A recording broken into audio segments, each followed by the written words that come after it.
موضوع الدرس تعلیمات الالہیت للنبی صلی اللہ علیہ وسلم سورۃ المزمل تفسیر ابن کثیر۔ الحمد للہ رب العالمین والصلاة والسلام علی اشرف الانبیاء وسید المرسلین سیدنا محمد وعلی آلہ واصحابہ اجمعین۔ اللهم صل على سيدنا محمد وعلى آل سيدنا محمد كما صليت على إبراهيم وعلى آل إبراهيم في العالمين إنك حميد مجيد۔ أعوذ بالله من الشيطان الرجيم، بسم الله الرحمن الرحيم۔ يا أيها المزمل قم الليل إلا قليلا نصفه وانقص منه قليلا أو زد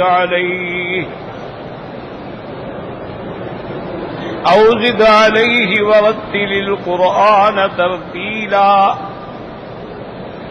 إنا سنلقي عليك قولا ثقيلا إن ناشئة الليل هي أشد وطئا وأقوم قيلا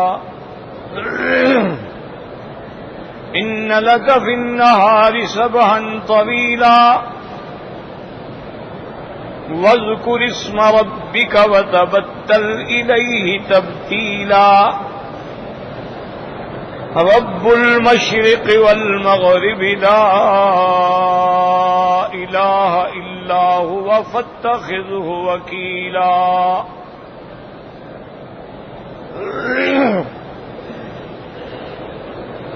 سورۃ المزمل جو ہے یہ بھی مکی صورتوں میں سے ہے، اور جمہور مفسرین کرام رحمہم اللہ علیہم اجمعین کا یہ فیصلہ ہے کہ جتنی قرآن کی آیتیں یا سورتیں ہجرت سے قبل نازل ہوئی ہیں وہ سب مکی ہیں، چاہے کسی جگہ بھی اتریں،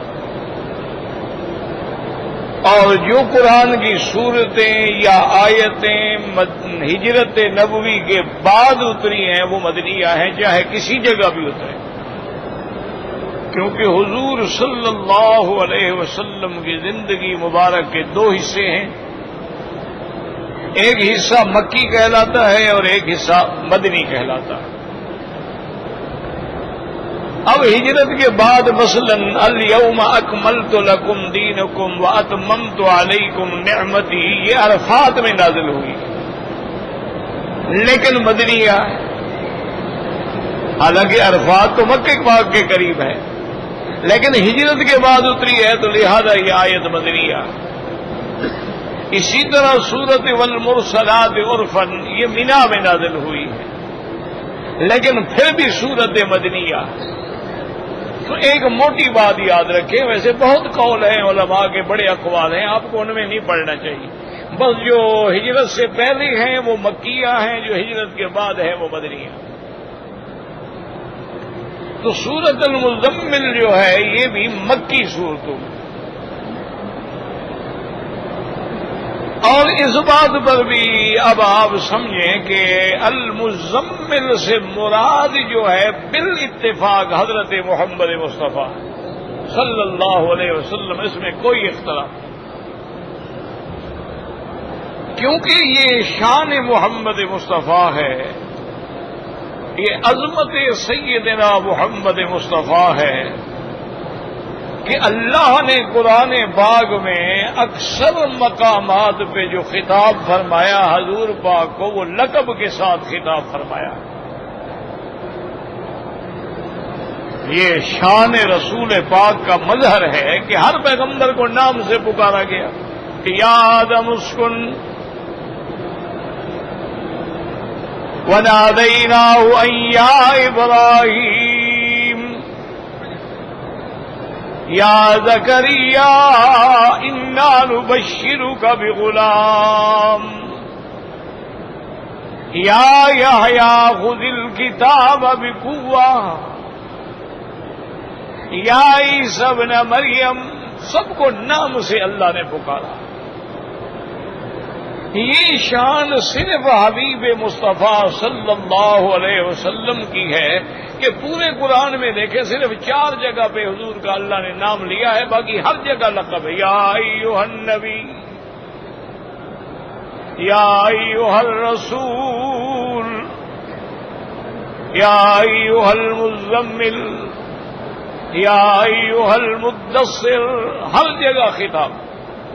صرف 4 مقامات ہیں جہاں اللہ نے حضور پاک کا نام لیا ہے، اور آپ کا محمد الرسول اللہ۔ اسی طرح فرمایا ما کان محمد ابا احد من رجالکم، وہاں بھی نام لیا۔ تو اس لیے یاد رکھیں کہ یہ شان ہوتی ہے کہ اللہ اپنے پیغمبر کو، یعنی عتاب کا وقت ہے، اللہ تبارک و تعالیٰ کی طرف سے عتاب ہے، لیکن خطاب شان سے ہے۔ یا ایھا النبی لم تحرم، یا ایھا النبی اذا طلقتم النساء۔ تو اسی طرح یہ بالاتفاق بات ہو گئی، یاد رکھ لیں کہ المزمل سے مراد کون ہے؟ حضرت محمد مصطفیٰ۔ بس یہ موٹی بات یاد رکھیں، اس میں کوئی اختلاف نہیں۔ اچھا، آپ کو المزمل سے خطاب کیوں کیا گیا؟ مزمل کا معنی کیا ہے؟ تو بعض علماء تو یہ فرماتے ہیں کہ مزمل کا معنی ہے کپڑے میں لپٹنے والے، جیسے آدمی کپڑا اوڑھ کے اپنے آپ کو لپیٹ کے سو جاتا ہے۔ یہ جو ہے اصل میں یہ لفظ جو ہے لفظ تھا متزمل، اصل لفظ جو ہے وہ ہے متزمل، متدثر، پھر ادغام کی وجہ سے ہو گیا مزمل۔ تو مزمل کا معنی کپڑے میں لپٹنے والے، تو کیا معنی بھی کپڑے میں لپٹنے والا؟ تو اس کے بارے میں علماء نے چند اقوال ذکر فرمائے۔ ایک تو پہلا قول یہ ہے کہ جب سب سے پہلے وحی اتری اور حضور صلی اللہ علیہ وسلم پر اس سے پہلے کبھی وحی نہیں آئی تھی، آپ کے رویا مبارک تھے، آپ خواب دیکھتے تھے، لیکن پہلی وحی جو اتری ہے وہ غار حرا میں، جس کو جبل نور کہتے ہیں، وہاں حضور میرے مدنی محبوب اکیلے تھے اور جبریل علیہ السلام آئے۔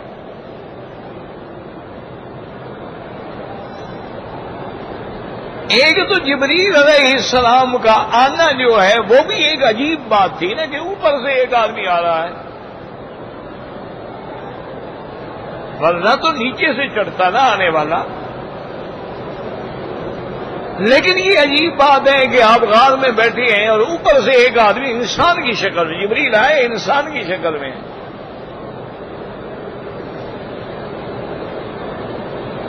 اور آنے کے بعد حضور صلی اللہ علیہ وسلم کو سلام کرنے کے بعد خطاب فرمایا کہ اقرأ اقرأ بسم ربک الذی خلق، کہ آپ پڑھیں، تلاوت کریں اپنے رب کے نام سے جس نے پیدا کیا۔ یہ سب سے پہلی وحی ہے۔ حضور صلی اللہ علیہ وسلم نے فرمایا کہ ما انا بقارئ، میں پڑھا ہوا نہیں ہوں۔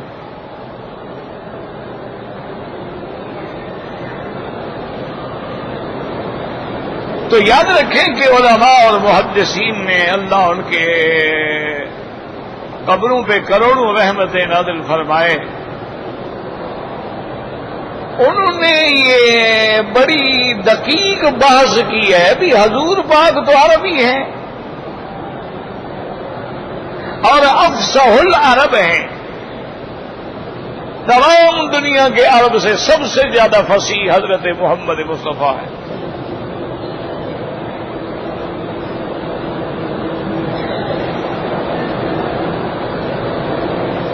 تو ایک افصح العرب. اچھا پھر یہ بھی نہیں کہ جیسے کہ بچہ آتا ہے مدرسے میں، استاد کہتا ہے بھی پڑھو بسم اللہ بسم اللہ، وہ نہیں پڑھ سکتا. حضور پاک کی تو عمر 40 سال ہے، یعنی آپ کامل مکمل مرد ہیں، اور آپ کی زبان مبارک لغت عربیہ اتنی فصیح تھی کہ کبھی کبھی حضرت ابو بکر رضی اللہ تعالی عنہ نے عرض کیا کہ یا رسول اللہ صلی اللہ علیہ وسلم، آپ کبھی ایسا کلمہ بول لیتے ہیں، ایسی کلام فرماتے ہیں کہ ہمیں بھی سمجھ نہیں آتی، ہم عربی ہیں، قریشی ہیں، اور ہماری لغت ہے، لیکن آپ ایسا کلمہ استعمال فرماتے ہیں، ہم بھی سوچتے ہیں کہ اس کا کیا معنی ہوگا. تو حضور پاک نے فرمایا کہ ابو بکر دیکھو، میں مکے میں پیدا ہوا، بنو سعد میں میری تربیت ہوئی، تو اگر میں فصاحت و بلاغت کا مالک نہیں ہوں گا تو کون ہوگا پھر؟ تو اتنا فصیح انسان جیسے کہ حضرت عمر رضی اللہ تعالیٰ عنہ فرماتے ہیں کہ زمانے کفر کی بات ہے کہ میں اللہ کے گھر میں حرم شریف میں لیٹا ہوا تھا، سویا ہوا تھا،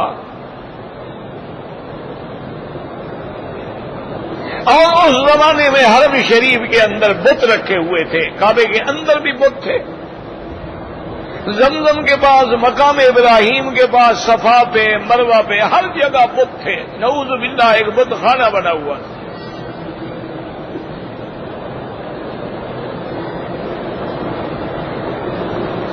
تو وہ کہتے ہیں کہ میں نے اس رات جو ہے ایک ایسی آواز سنی،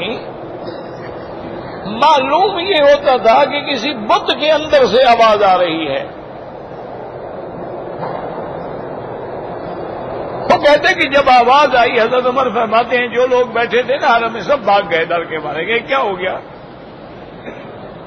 میں نے کہا ابھی میں تو نہیں بھاگتا، بیٹھتا ہوں دیکھوں تو صحیح بات کیا ہے.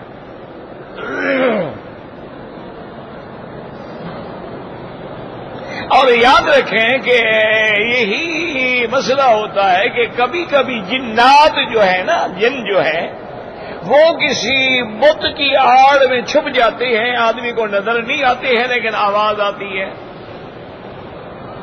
تو لوگ شرک میں اور پکے ہو جاتے ہیں کہ آج بھگوان نے بات کی ہے. جی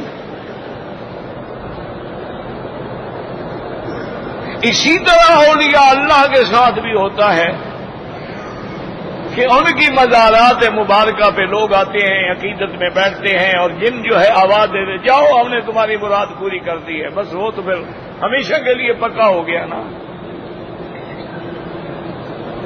خود نے کہا کہ جناب میری مراد، میں نے خود آواز سنی ہے، حضرت نے خود فرمایا ہے مجھے، حالانکہ اس میں نہ حضرت کا کوئی تعلق ہوتا ہے اور نہ وہ کوئی اللہ کی طرف سے آواز ہوتی ہے، سب جنوں کی شرارت ہوتی ہے. جن بڑی عجیب چیز ہے نا جی، ہوا بن جاتے ہیں، جانور بن جاتے ہیں، انسان بن جاتے ہیں، پرندے بن جاتے ہیں. تو بہرحال حضرت عمر فرماتے ہیں کہ دوبارہ آواز ہے کہ یا نجیح رجل فصیح یقول لا الہ الا اللہ.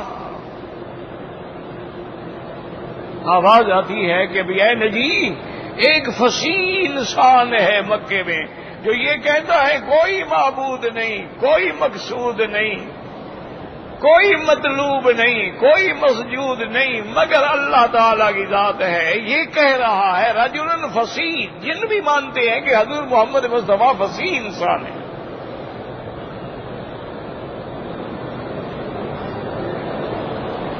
معتبر کہتے ہیں میں نے آواز سنی، بہرحال وقت گزر گیا، مجھے بھی وہ بات بھول گئی۔ یہ باتیں تو تب یاد آئیں جب خود اسلام لے آئے اور لا الہ الا اللہ کی ضرب لگی، اور دلوں کے اندر جو بت خانہ تھا اس کا پندار ٹوٹ گیا اور اللہ کی توحید داخل ہو گئی۔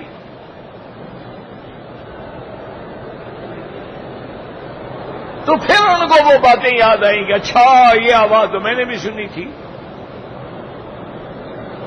تو اب حضور پاک جو ہے وہ کامل مکمل مرد ہیں، آپ کی شادی ہو چکی ہے، آپ کی اولاد ہے، آپ کے بیٹے ہیں، آپ کی بیٹیاں ہیں، تو اتنا کامل آدمی، فصاحت و بلاغت کا مجسمہ جو ہے وہ جبریل کو کیسے کہتے ہیں کہ میں پڑھا ہوا نہیں؟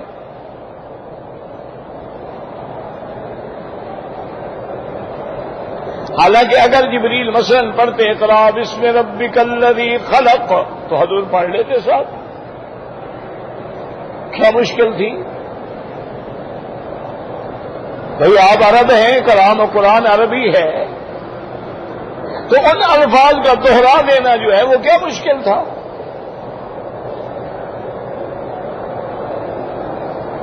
تو اس لیے علماء فرماتے ہیں کہ معلوم یہ ہوتا ہے کہ جبریل کسی چیز پہ لکھ کے لائے تھے یہ آیتیں،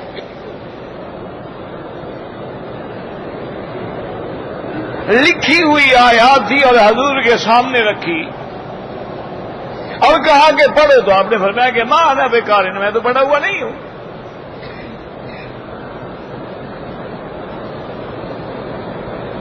اور یہی تو کمال ہے نا، ہمارے لوگ تو کہہ دیتے ہیں نا کہ بھئی دیکھو جی کتنی بے ادبی ہے، اور یہ وہابی کیسے کہہ دیتے ہیں حضور پڑھے ہوئے نہیں، یہ تو حضور کہہ رہے ہیں، وہابی تو نہیں کہہ رہے۔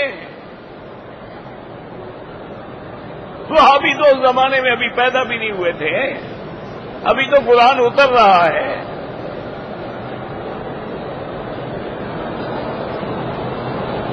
اور کمال تو یہی ہے، اب دیکھو نا، اگر ایک پڑھا لکھا آدمی کوئی بات کرے، ٹھیک ہے، کوئی اچھی بات کرے، بڑی بات، لیکن ایک آدمی کہیں پڑھا نہ ہو، مدرسے میں نہ گیا ہو، کسی استاد کے پاس نہ بیٹھا ہو، اور وہ ایسا دنیا کے اندر فلسفہ اسلام پیش کرے کہ ساری عالم کی دنیا کو اندھیریوں سے نکال کے نور ایمان میں لے آئے، کمال تو یہی ہے کہ پڑھا ہوا نہیں ہے اور سارے عالم کو پڑھا رہا ہے۔ پڑھے ہوئے تو پڑھاتے رہتے ہیں، یہ کیا بات ہوئی؟ ایک آدمی ٹیچر ہے، ماسٹر ہے، بچوں کو پڑھاتا رہتا ہے، بات تو یہ ہے کہ وہ خود نہیں پڑھا۔ اور یہی ایک مسئلہ بھی سمجھ لو کہ ساری دنیا بندوں سے تعلیم حاصل کرتی ہے، اللہ اپنے انبیاء کو خود پڑھاتے ہیں۔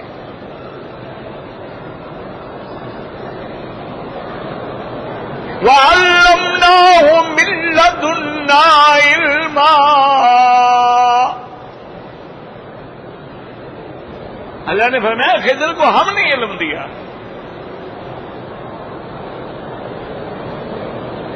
اسی طرح اللہ نے اپنے نبی، اپنے حبیب حضرت محمد عربی صلی اللہ علیہ وسلم فرمایا سَنُقْرِئُكَ فَلَا تَنسَىٰ،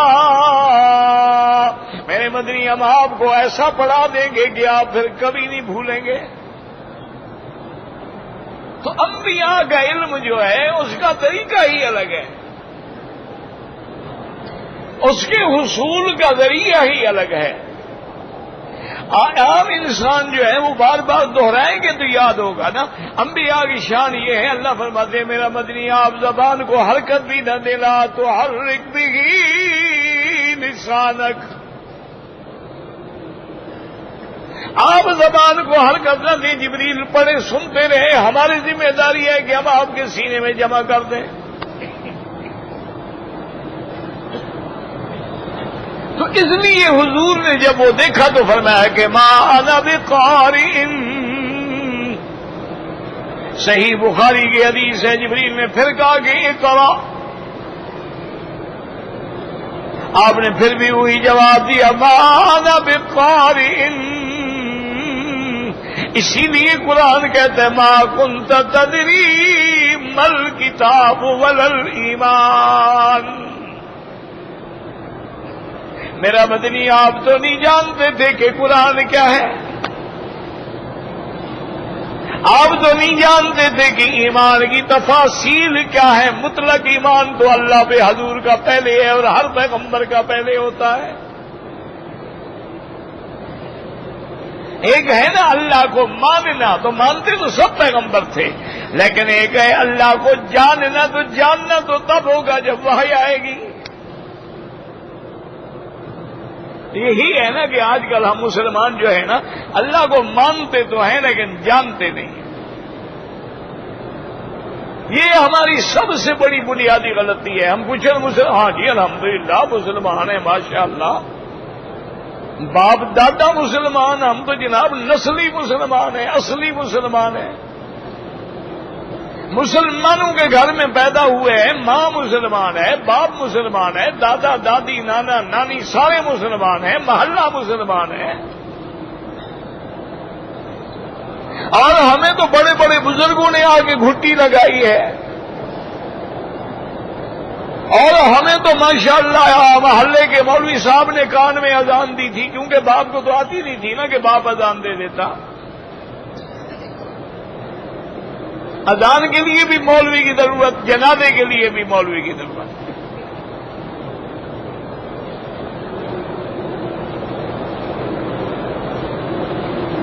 لیکن یہی بات یاد رکھو کہ ہم مانتے ہیں لیکن جانتے نہیں ہیں. ایک لفظ یہ، اور قرآن کیا کہتا ہے کہ فَاعْلَمْ أَنَّهُ لَا إِلَٰهَ إِلَّا اللَّهُ. جان، جب تک تو جانے گا نہیں اس وقت تک مسلمان نہیں.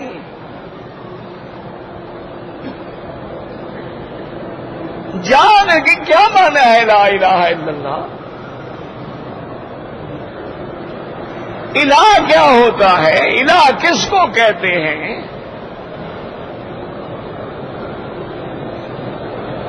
اللہ اس میں ذات ہے یا اس میں صفات ہے؟ جب تک تم جانتے نہیں ہو تو عقیدہ کیسے صحیح ہوگا؟ یہی تو مشکل ہے کہ ہم کہتے ہیں جی ہم مانتے ہیں، ہاں جی مانتے ہیں ماشاءاللہ جی، اللہ کو بھی مانتے ہیں، اللہ کے انبیاء کو بھی مانتے ہیں، اس کے بزرگوں کو بھی مانتے ہیں، اور ہم تو اللہ کو زیادہ پریشان بھی نہیں کرتے، اکثر کام بزرگوں سے کروا لیتے ہیں.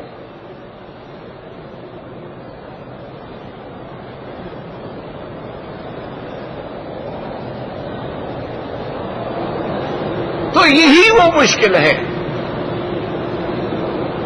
اسی لیے اللہ کے پیغمبر کو کہا گیا اقرا، پڑھو. اور یہ بات بھی یاد رکھ لینا کہ سب سے پہلا سبق جو ملا ہے وہ کیا ہے کہ پڑھو. جس امت کو اللہ نے پہلا سبق یہ دیا پڑھو، وہی امت نہیں پڑھی. ساری دنیا پڑھ گئی، ہم نہیں پڑھے. لوگ چاند پہ پہنچ گئے اور ہمیں آج تک سوئی بنانا بھی نہیں آیا.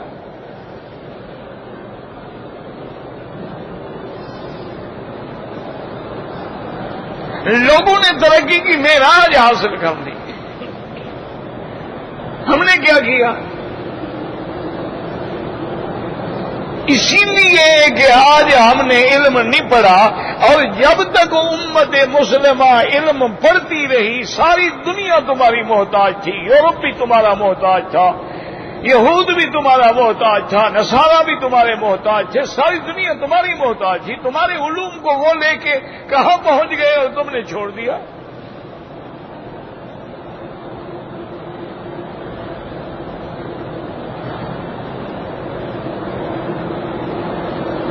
یہ دنیا میں جتنے بڑے بڑے انقلاب آئے ہیں سب نے قرآن پڑھا ہے.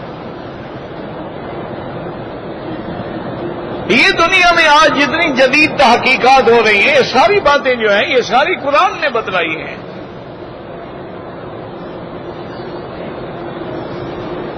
دیکھو نا، یہودی حضرت موسیٰ علیہ السلام کے زمانے میں موجود تھے کہ نہیں تھے؟ آرام سے مجھے بتائیں کہ یہودی جو تھے حضرت موسیٰ علیہ السلام کے زمانے میں تھے نہیں تھے؟ اچھا، نصرانی حضرت عیسیٰ علیہ السلام کے زمانے میں تھے کہ نہیں تھے؟ اس وقت کیوں نہیں ہوائی جہاز بنا لیے؟ اس وقت انہوں نے کیوں نہیں ایٹم بنا لیا؟ کیوں نہیں میزائل بنا لیے؟ کیوں نہیں صواريخ بنا لیے؟ کیوں نہیں دوربین بنا لیے؟ یہودی تو موجود تھے. وجہ یہ ہے کہ یہودی تو تھا لیکن یہ علم نہیں تھا. یہ علم تو تب آیا جب نبی امی محمد عربی کا زمانہ آیا صلی اللہ علیہ وسلم. اسی لیے یاد رکھو کسی انسان کو کہو امی ہے یہ توہین ہے، لیکن یہی لفظ جب میرے مدنی کے ساتھ جڑتا ہے تو یہ شان والا ہو جاتا ہے. تم نے کانٹوں کو چھوا اور گلستہ کر دیا. النبی الامی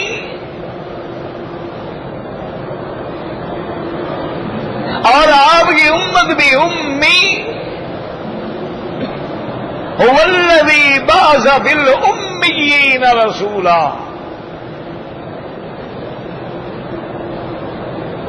یہی کمال ہے نا کہ امیین میں آئے اور آنے والا بھی امی ہو اور پوری دنیا میں انقلاب لے آئے. بڑے لکھے لوگ انقلاب لے آئے تو کون سی بڑی بات ہے بھائی. لیکن وہ بھی انقلاب جو ہیں یا معاشی ہوتے ہیں یا اقتصادی ہوتے ہیں یا سیاسی ہوتے ہیں. یہ انقلابی اسلامی جو حضور لائے ہیں وہ دنیا میں کوئی نہیں لے آ سکتا.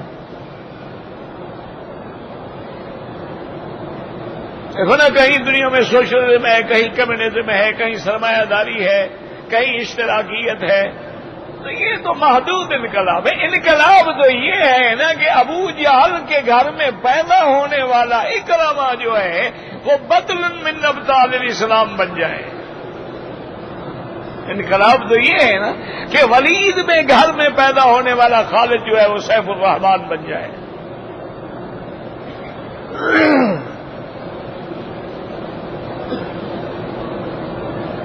تو اس لیے علماء کہتے ہیں کہ جب آپ نے 3 دفعہ انکار کیا تو حدیث بخاری شریف میں بھی ہے فَزَمَّنِي ذَمَّةً شَدِيدَةً. جبریل نے آپ کو سینے سے لگایا اور بھیج لیا اور زور سے بھیجا.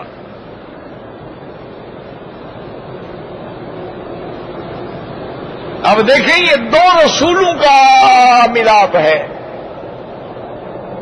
جبریل بھی تو رسول ہے نا، وہ تو پیغام لانے والا ہے نا. جبریل رسول ہے اللہ اور انبیاء کے درمیان میں، اور میرا مدنی رسول ہے امت کے لیے. اچھا خدا کی شان دیکھیں، ایک رسول بشری ہے اور ایک رسول نوری ہے. حضرت جبریل علیہ السلام رسول ہے لیکن نوری ہے، فرشتہ ہے، اور فرشتے نور سے پیدا ہوئے ہیں. سرکار دو عالم بشر ہیں اور ابن آدم ہیں، ابن عبداللہ ہیں. تو اب دونوں کا لکھا ہے تو خود غور کریں وہ کیا وقت ہوگا، کیا زمانہ ہوگا، کیا نظارہ ہوگا اور کیا کیفیات ہوں گی کہ جب جبریل محمد مدنی کو سینے سے لگا کے کھڑا ہو صلی اللہ علیہ وسلم.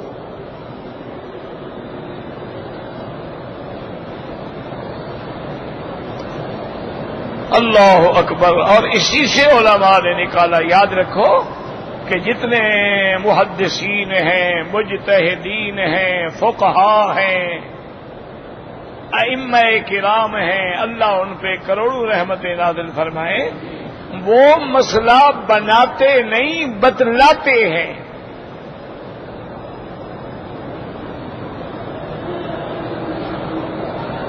وہ مسائل کہاں سے لے آتے ہیں؟ حدیث پاک سے. اب دیکھو حدیث میں اتنا ہے نا کہ حضرت جبریل نے کہا اقرأ میں فرمایا ما انا بقارئ، لیکن بھی وہ لکھا ہوا تھا. یہ کہاں سے نکالا؟ یہ صحابہ اسی حدیث سے محدثین نے نکالا کہ بھائی اگر آپ پڑھتے جاتے ساتھ پڑھتے جاتے حضور بھی. مانے یہ ہے کہ وہ کوئی چیز تھی جس کے لیے آپ نے کہا کہ ما انا بقارئ، میں پڑھا ہوا نہیں ہوں تو کیسے پڑھوں.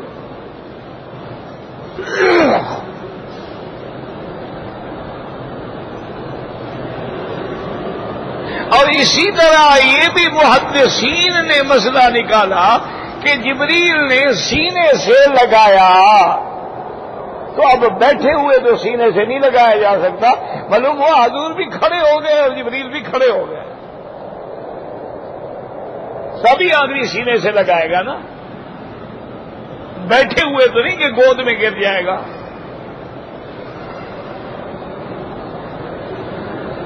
اچھا پھر زور دینے کی کیا ضرورت تھی؟ یہیں سے علماء نے مسئلہ نکالا کہ پڑھانے والا اگر سختی کرے تو جائز ہے۔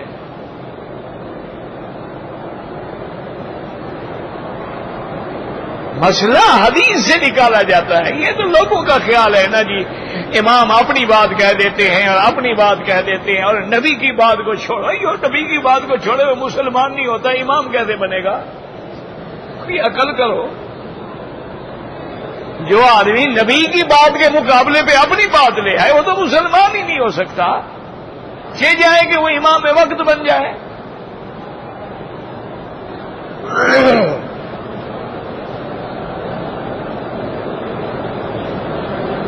اسی لیے فقہاء نے لکھا ہے کہ القیاس مظہر لا مثبت، ہم جو مسائل کا قیاس کرتے ہیں وہ اندر چھپے ہوئے مسئلے کو ہم ظاہر کرنے والے ہیں، مسئلہ بنانے والے نہیں ہیں۔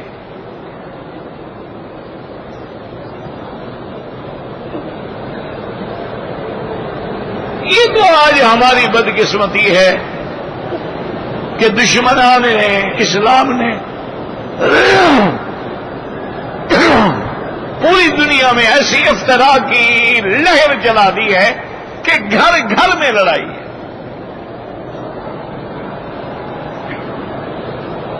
گھر گھر میں فساد، مسجدیں الگ ہیں، مولوی الگ ہیں، اب تو لباس بھی الگ ہیں، پگڑیاں بھی الگ ہیں، ان کے رنگ بھی الگ ہیں۔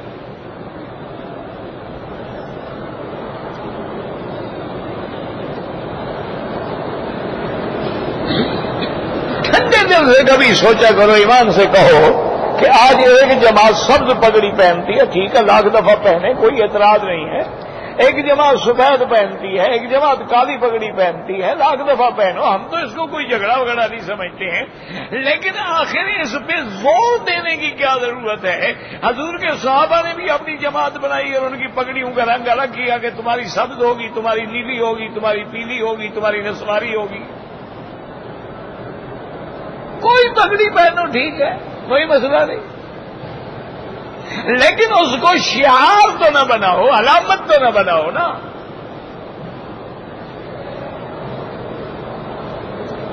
اور اگر یہ اظہار محبت ہے تو کہتے ہیں جی وجہ یہ ہے کہ حضور کے روضہ مبارک کا رنگ بھی تو سبز ہے نا جی، ہم حضور کے عشق میں سبز پگڑی باندھ رہے ہیں نا کہ سارے روضے والا تو روضے سے محبت ہے، روضے والے نے تو کبھی سبز پگڑی نہیں باندھی۔ اچھا عشق ہے تمہارا بھائی، جو اوپر گنبد بنا اس سے تو عشق ہے، اس رنگ سے بھی عشق ہے، لیکن حضور سے بھائی سرکار دو عالم نے، رحمت دو جہاں نے ساری زندگی کبھی سبز پگڑی نہیں باندھی، آپ نے ساری زندگی سفید پگڑی باندھی ہے اور ایک دفعہ کالی پگڑی باندھی ہے۔ جب مکہ فتح ہوا اس دن حضور کے سر مبارک میں کالی پگڑی تھی۔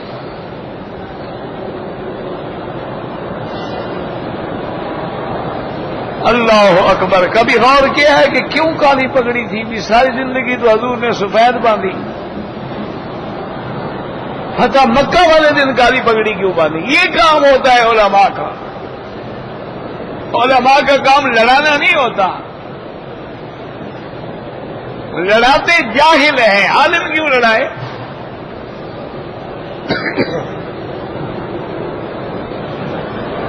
تو علماء نے لکھا ہے کہ اس کی دو وجوہات ہیں، ایک تو یہ ہے کہ کالا رنگ جو ہے یہ علامت حزن ہے، یعنی غم کی علامت ہے،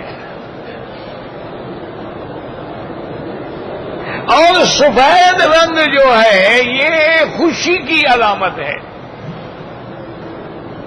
کیا مانا؟ آپ کہتے ہیں ماشاءاللہ جی میں نے اس کو جا کے خبر سنائی، اس کا چہرہ کھل گیا ماشاءاللہ. اور اگر مصیبت کی خبر ہے وہ جی غمگین ہو گیا، وہ جناب اس کا رنگ سیاہ پڑ گیا.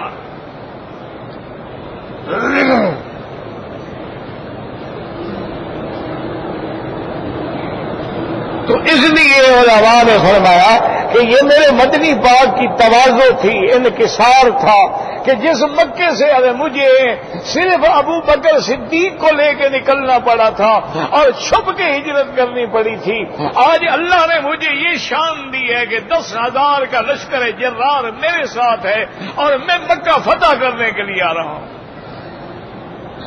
تو حضور نے فرمایا آج فخر نہیں کرتا بلکہ نیاز کرتا ہوں، یہ اللہ تیرا کرم.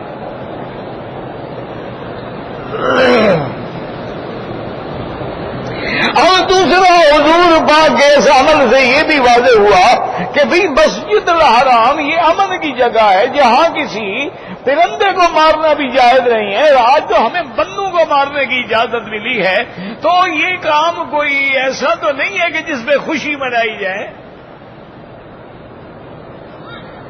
حرم نے قتال کرنا. اور تیسرا علماء نے لکھا ہے حضور نے یہ بھی اشارہ کیا کہ مکے والوں تم نے تو مجھ پہ ہر تیر برسایا ہے، میرے راستے میں کانٹے بچھائے ہیں، میں تمہیں قتل کر کے خوش نہیں ہو رہا، مجھے غم ہو رہا ہے.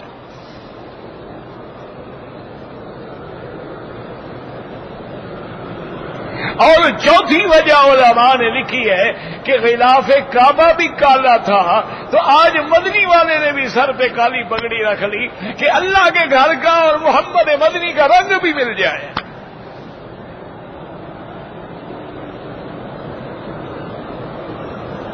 اور کالا رنگ جو ہے وہ ہر رنگ کو چھپا لیتا ہے، اور آج محمد مدنی میں سب دشمنوں کو معاف کر دینے والے ہیں، سب کے گناہوں پہ پردہ ڈال رہے ہیں. اس لیے حضور پاک نے صرف ایک دفعہ کالی پگڑی پہنی ہے.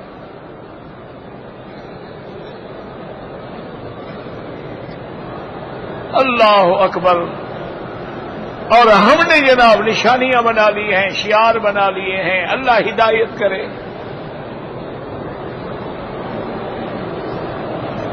اور خدا جانے یا تو ضد ہے یا پھر جب آدمی اللہ کے رسول کا نافرمان ہو جاتا ہے نا تو اللہ عقل چھین لیتے ہیں، بات سمجھ نہیں آتی.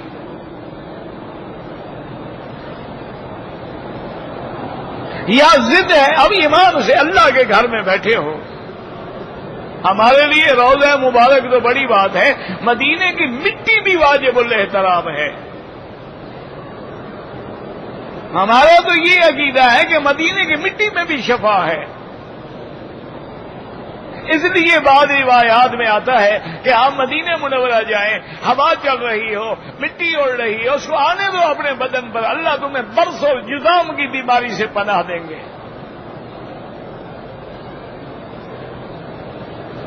ہمارا تو یہ ایمان ہے. ہمیں تو مٹی سے بھی محبت ہے، ہمیں تو حضور کے کھجوروں سے بھی محبت ہے، مدینے کے باغوں سے بھی محبت ہے، مدینے کے پہاڑوں سے بھی محبت ہے.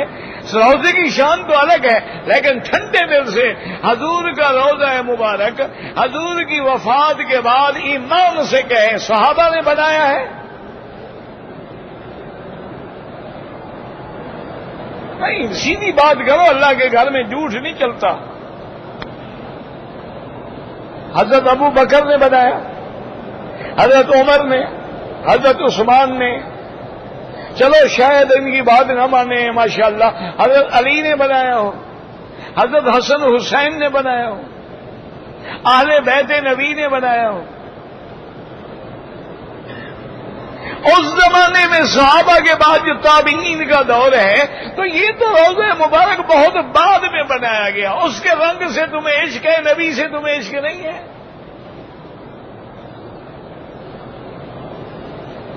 یہ تو حضور کے زمانے کی، بلکہ حضور نے تو منع فرمایا ہے کہ قبروں پہ گنبد بنائے جائیں. حضور نے تو منع فرمایا ہے کہ قبروں پہ عمارت بنائی جائے. اللہ کے نبی نے تو منع فرمایا بس اتنی ایک بالش کے برابر قبر اونچی ہو، پتہ لگے کہ قبر ہے.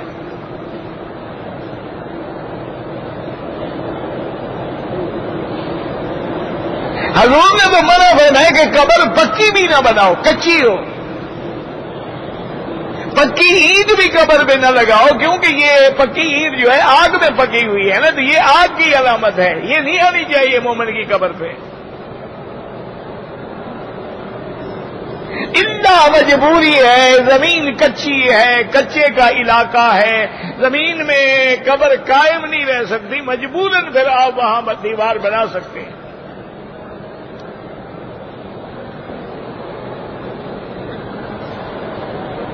تو بہرحال یہ ہے، یاد رکھیں کہ اب حضور پاک پہ جب وحی اتری اور آپ نے وہ آیات مبارک تلاوت فرما دی، پہلی 5 آیتیں اتری ہیں، اقرا بسم ربک الذی خلق خلق الانسان من علق اقرا وربک الاکرم الذی علم بالقلم علم الانسان ما لم یعلم۔ پہلا سبق کیا ہے؟ اقرا بسم ربک الذی خلق۔ اللہ نے سب سے پہلا سبق یہ دیا کہ میرا مدنی اپنے اس رب کے نام کے ساتھ جس نے پیدا کیا، خلق الانسان من علق، تخلیق انسان کا پہلا سبق امت محمد مصطفیٰ کو ملا۔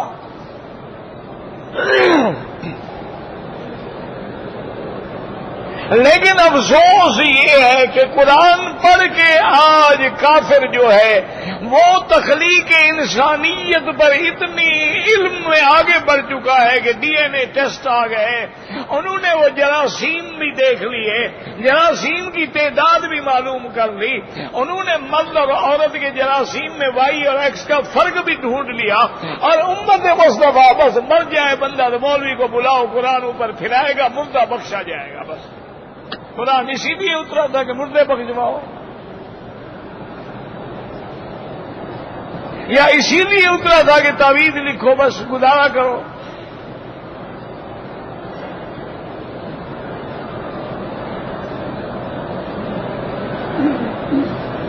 دشمنوں نے اس تخلیق انسان کے انسان کو اللہ نے پیدا کیا، اور من علق، علق کیا ہے؟ ثم خلقنا النطفة علقة فخلقنا العلقة مضغة فخلقنا المضغة عظاما فكسونا العظام لحما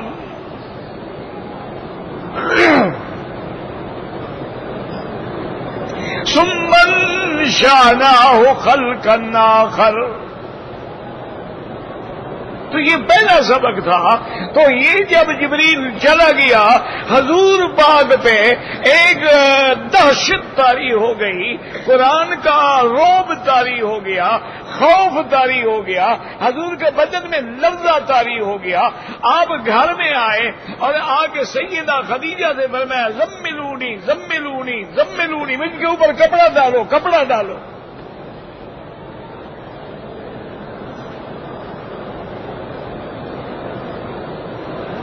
تو بعض علماء نے لکھا کہ وہ کیفیت جو تھی اللہ نے اسی کی مناسبت سے خطاب کیا کہ یا ایھا المزمل،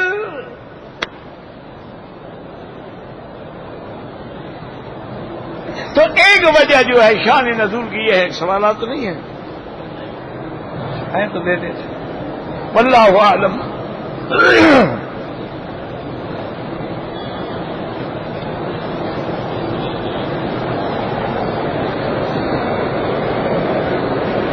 میرا بھائی بیمار ہے، اللہ پاک ہر بیمار کو شفا عطا فرما۔ اللہم اشفنا واشف مرضانا ومرضى من اوصانا ومرضى المسلمین برحمتک یا ارحم الراحمین۔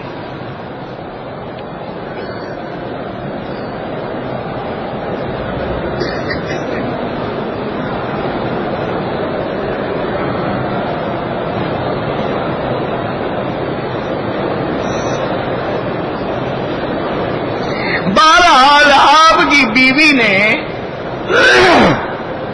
مدینہ منورہ سے ایام آ گئے، حیض آ گیا، احرام نہیں باندھا، آپ نے بھی سمجھایا، اس نے بات نہیں مانی اور بغیر احرام کے واپس آ گئی۔ اب اس کا حل یہ ہے کہ پاک ہونے کے بعد فوراً مدینہ منورہ جائے، یا طائف کا میقات قریب ہے، طائف کے میقات پہ جائیں، یا جوفا کے میقات پہ جائیں، جو میقات ہے وہاں سے جا کے احرام باندھ کے عمرہ کرے، پھر عمرہ ادا ہوگا، ورنہ دم دینی پڑے گی۔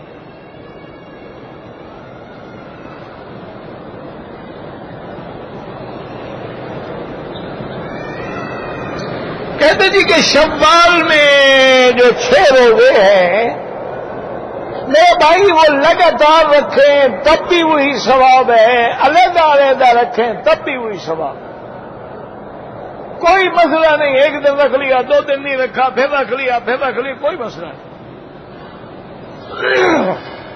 اور بعض لوگ تو یہ کرتے ہیں کہ ہر ہفتے میں سوموار اور خمیس کا روزہ رکھ لیا، 3 ہفتے میں 6 پورے ہو جائیں گے، سنت بھی ادا ہو گئی کہ خمیس اور سوموار کا روزہ رکھو، شوال والی سنت بھی ادا ہو گئی۔ جس نے نہیں رکھے وہ بھی رکھ لیں، کوئی مسئلہ نہیں۔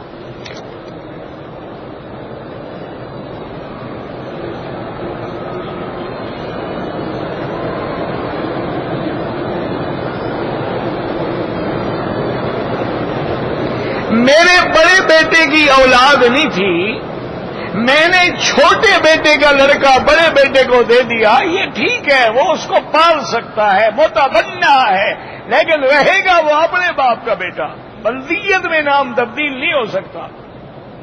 ادعوہم لآبائہم، سب کو ان کے باپ کے نام کے ساتھ پکارا جائے، نام اس کو وہی دو، اور نہ تمہارے اس بھائی کا وارث بن سکتا ہے، وارث بھی وہ اپنے باپ کا بنے گا۔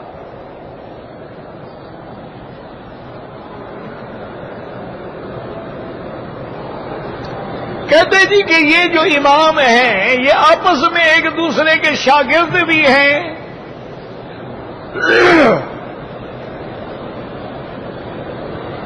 امام احمد ابن حنبل رحمت اللہ علیہ، جن کی فقہ پر یہاں ماشاءاللہ عدالتوں میں محاکم میں فیصلے ہوتے ہیں، یہ شاگرد ہیں امام شافعی رحمت اللہ علیہ، اور امام شافعی رحمت اللہ علیہ جو ہیں وہ شاگرد ہیں محمد ابن حسن الشیبانی رحمت اللہ علیہ۔ محمد ابن حسن الشیبانی جو ہے وہ شاگرد ہیں امام ابو حنیفہ رحمت اللہ علیہ، یعنی امام شافعی امام ابو حنیفہ کے شاگردوں کا شاگرد ہے، اور امام احمد بن حنبل تو شاگردوں کے شاگردوں کے شاگردوں کا شاگرد ہے رحمت اللہ علیہم۔ لیکن اللہ نے سب کو مقام دیا ہے، عظمت دی ہے، شان دیا ہے، اللہ سب کی محنتیں منظور فرمائے اور ان کی قبروں پہ کروڑوں رحمتیں نازل فرمائے۔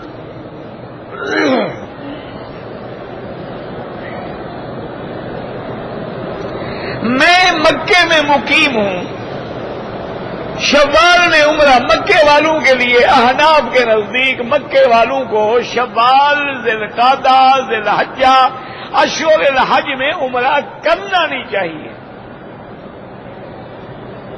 اگر مجبوراً کر لیا ہے تو امام ابو حنیفہ فرماتے ہیں اس کو دم دینی پڑے گی، اس نے کیوں مخالفت کی ہے۔ باقی ائمہ کے نزدیک اگر حج کرے گا تو اس کا حج تمتع ہو جائے گا، اس کو حج کی بکری رکھنی ہوگی، یعنی بکری تو سب کہتے ہیں دے گا، امام صاحب فرماتے ہیں کہ دم جبر دے گا، وہ کہتے ہیں دم تمتع دے گا، بکری تو سب کہتے ہیں دینی پڑے گی۔ اگر آپ نے کسی دوسرے کا حج بدل کرنا ہے تو اس کا پھر کوئی تعلق نہیں تمہاری بکری سے۔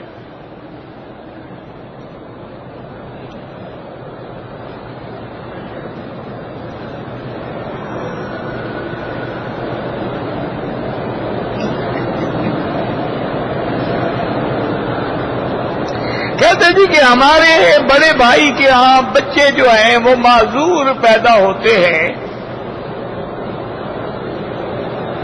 اور اسی طرح میری شادی جو ہے وہ بھی رشتہ داروں میں ہے، میرے بچے بھی معذور ہیں، تو ٹھیک ہے آپ دوسرے خاندان میں شادی کریں، کیونکہ یہ تو اس زمانے میں یعنی حضور پاک کے زمانے میں یہ تحقیق نہیں تھی۔ اور صلہ رحمی کا معنی یہ نہیں ہوتا کہ رشتے کرو، صلہ رحمی کا معنی ہوتا ہے ایک دوسرے سے ہمدردی کرو۔ یہ کیا ہے کہ رشتہ داری تو ہو لیکن ایک دوسرے کے ساتھ بات ہی نہ کریں، لڑائیاں اور جھگڑے اور فساد، یہ کون سی صلہ رحمی ہے؟ تو اچھی بات ہے آپ دوسری جگہ شادی کر لیں۔ اور آج کل تو باقاعدہ اس حکومت اسلامیہ نے بھی یہ فیصلہ کیا ہے کہ جب شادی ہوگی لڑکی اور لڑکا دونوں کا بلڈ ٹیسٹ لیا جاتا ہے، اگر اس کے اندر کوئی ایسے جراثیم ہے تو پھر شادی نہیں کرنے دیتے۔ تو اچھی بات ہے کہ علم میں وسعت ہوگی، آپ دوسرے گھروں میں شادیاں کریں۔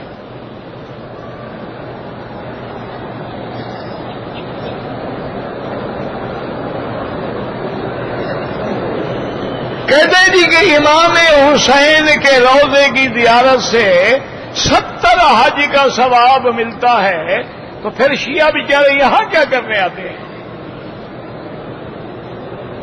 بھائی جب ان کو حضرت حسین کے روضے پر 70 حج مل جائیں تو ان کو یہاں آنے کی ضرورت ہی کیا ہے؟ یہ گھڑی ہوئی باتیں ہیں، من گھڑت باتیں ہیں، کسی ملنگ کا قول ہے، قرآن حدیث میں نہیں ہے۔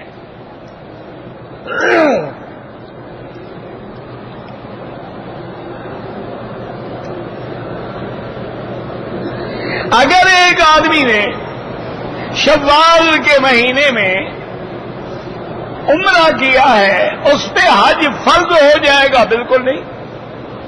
حج تو زندگی میں ایک دفعہ فرض ہوتا ہے، جب ایک دفعہ حج کر لیا تو ہر سال تھوڑا فرض ہو جائے گا۔ آپ عمرہ کریں حج نہ کریں آپ کی مرضی ہے، آپ شوال میں 100 عمرہ کر لیں حج نہ کریں کوئی بات نہیں، کوئی حج فرض نہیں ہوتا۔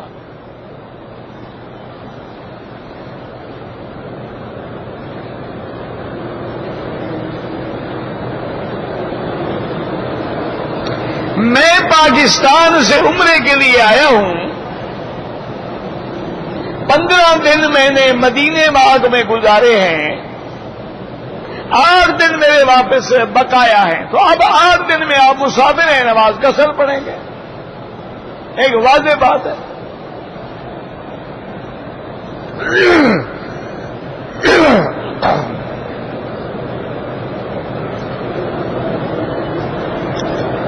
ایک تو مشکل یہ ہے نا کہ ایک لفظ کوئی مولوی کہہ دے نا اس کو ایسے پکڑ لیتے ہیں ماشاءاللہ جیسے انتظار میں بیٹھے ہوتے ہیں کنڈی لگا کر۔ امام شافعی رحمت اللہ علیہ کے نزدیک قرآن پڑھ کے اگر ثواب بخشا جائے تو مردوں کو نہیں پہنچتا، باقی ائمہ ثلاثہ کے نزدیک قرآن پڑھ کے بخشا جائے تو اللہ ان کو ثواب پہنچاتے ہیں۔ میں نے جو عرض کیا تھا وہ یہ تھا کہ جو مردوں پر لے آتے ہیں ہیلا اسقاط کرنے والے، یہ بدعت ہے۔ تو بات کو سمجھا تو کرو، ثواب کی کون سی بات تھی؟ اللہ نے قرآن زندوں کے لیے اتارا تھا کہ اس پہ عمل کریں اور ترقی کریں، اور ہم نے صرف ہیلے اسقاط کے لیے رکھا ہوا ہے۔ نہ آپ مجھے ایمان سے کہیں جس لڑکی نے ساری زندگی قرآن نہیں پڑھا، لڑکے نے ساری زندگی قرآن کھول کے بھی نہیں دیکھا، شادی ہوتی ہے تو کپڑے کے اوپر قرآن لے کے کھڑے ہو جاتے ہیں، نیچے سے گزرے جی قرآن کی امان میں آ جائیں گے، یہ کون سا مسئلہ ہے؟ تو میں نے یہ عرض کیا تھا، یہ نہیں کہ ثواب نہیں، ہم تو قائل ہیں کہ ثواب پہنچتا ہے، لیکن ایک بات یہ بھی یاد رکھو، ثواب کون پہنچاتا ہے؟ ہاں جی، یا مولوی صاحب جو ختم صغیر پڑھتے ہیں، ختم کبیر پڑھتے ہیں نہ، وہ جا کے مردے کو اندر ثواب دے آتے ہیں یا اللہ ثواب دیتا ہے؟ تو یہ کہاں کا مسئلہ ہے کہ چاول بھی ہمارے، پیسہ بھی ہمارا، ثواب کی کنجی مولوی کے پاس ہے؟ اچھا پھر جناب یہ ہے کہ مولوی پاگل ہو گیا ہے کہ تمہارے ماں باپ کو بخشے، وہ اپنے ماں باپ کو کیوں نہ بخشے؟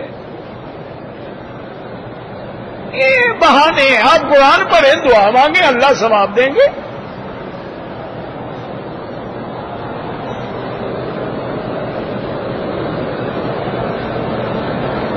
کہتے ہیں جی کہ عرفات کا دن جو ہے ساری دنیا کے لیے ایک ہے، بالکل نہیں۔ جیسے ابھی بھی آپ کا ایک دن کا فرق ہے، یہ نہیں ہے کہ جب یہاں 9 ہوگی تو آپ کے یہاں بھی 9 ہوگی، یہ تو غلط بات ہے۔ آپ کا اپنے ملک کی رویت کے مطابق اعتبار ہوگا، یہاں کی رویت کے مطابق اعتبار ہوگا۔ تو لہذا جو حدیث میں آیا ہے کہ عرفات کے روزے رکھنے سے 1 سال پہلے کے اور 1 سال بعد کے گناہ معاف ہو جاتے ہیں، تو وہ لوگ جو دوسری دنیا میں ہیں، ملکوں میں ہیں، ان کے ہاں جب 9 تاریخ ہو تو روزہ رکھیں، اور جو حج کریں وہ روزہ نہ رکھیں۔